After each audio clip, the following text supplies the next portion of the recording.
ناظرین، اس معاشرے میں ہم مختلف قسم کے واقعات رونما ہوتے دیکھتے ہیں، مگر کچھ ایسے واقعات بھی ہم دیکھ لیتے ہیں جو واقعی بہت دل ہلا دینے والے ہوتے ہیں، اور یہ ایسے واقعات ہوتے ہیں کہ دل پر نشانات چھوڑ جاتے ہیں۔ ناظرین، آج بھی ایک ایسا ہی واقعہ دیکھنے کو ملا جہاں پر استاد نے بچے کو دکان پر لیٹ آنے کی وجہ سے تشدد کا نشانہ بنایا۔ ناظرین، آپ کو بتاتے چلیں کہ موٹر سائیکل مکینک استاد نے بچے کو اس طرح سے تشدد کا نشانہ بنایا کہ اس کے چیخوں کی آوازیں دور دور تک گئیں اور راہگیروں نے آ کر بچے کی جان چھڑوائی۔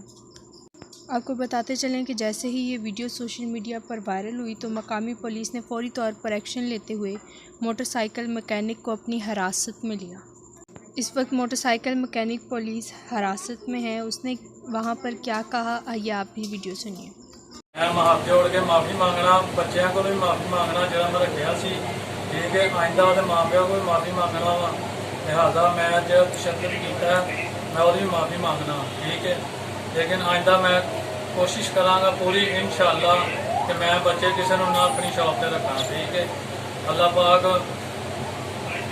پاک جہاں مینوں بھی آئندہ تو گناہ کرن دی توفیق نہ دے، لہٰذا انہوں نے والدین بھی رحم دل کرے۔ میں آپ بھائیوں کے ریکویسٹ کرتا ہوں کہ لہٰذا مجھے معاف کیا جائے۔